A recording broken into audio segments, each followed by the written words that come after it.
तुलसी विवाह। एक बार शिव ने अपने तेज को समुद्र में फेंक दिया था। उससे एक महातेजस्वी बालक ने जन्म लिया। यह बालक आगे चलकर जलंधर के नाम से पराक्रमी दैत्य राजा बना, जिसकी राजधानी का नाम जलंधर नगरी था।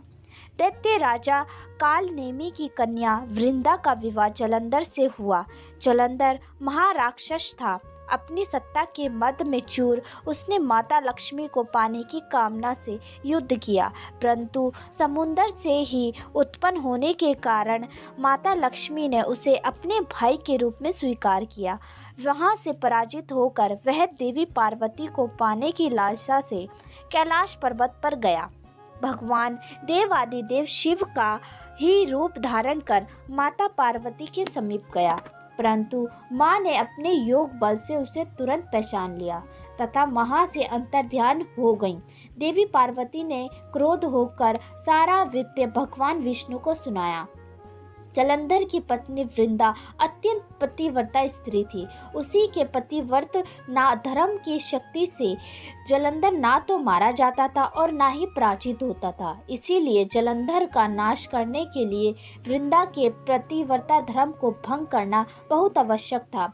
इसी कारण भगवान विष्णु ऋषि का भेष धारण कर वन में जा पहुँचे, जहाँ वृंदा अकेली भ्रमण कर रही थी।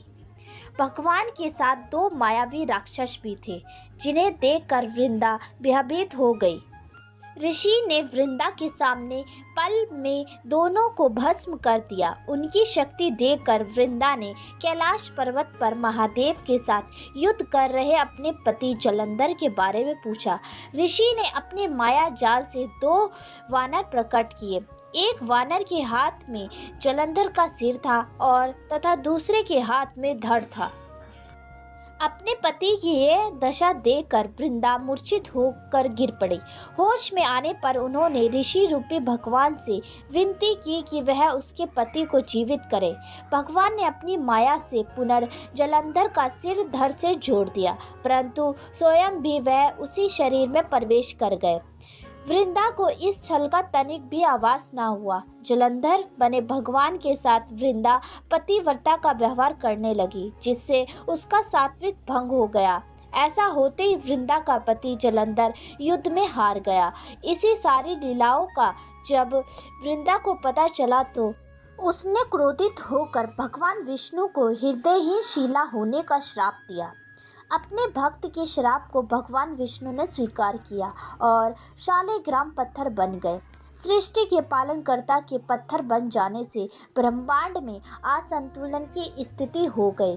यह देखकर सभी देवी देवताओं ने वृंदा से प्रार्थना की कि वह भगवान विष्णु को श्राप मुक्त कर दे। वृंदा ने भगवान विष्णु को श्राप मुक्त कर स्वयं आत्मदेह कर लिया।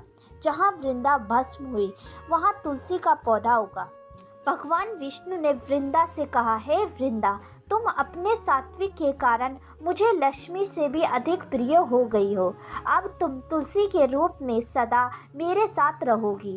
तब से हर साल कार्तिक महीने की देव उठावनी एकादशी का दिन तुलसी विवाह के रूप में मनाया जाता है। जो मनुष्य भी मेरे शालिग्राम रूप के साथ तुलसी का विवाह करेगा, उसे इस लोक और परलोक में विपुल यश प्राप्त होगा। उसी दैत्य जलंधर की यह भूमि जलंधर नाम से व्याख्यात है। सती वृंदा का मंदिर मोहल्ला कोटा किशनचंद में स्थित है। कहते हैं कि इस स्थान पर एक प्राचीन गुफा भी थी, जो सीधी हरिद्वार तक जाती थी। सच्चे मन से 40 दिन तक सती वृंदा देवी के मंदिर में पूजा करने से सभी मनोरथ पूर्ण होते हैं। जिस घर में तुलसी होती है, वहाँ यम के दूत भी असमय नहीं आ जा सकते।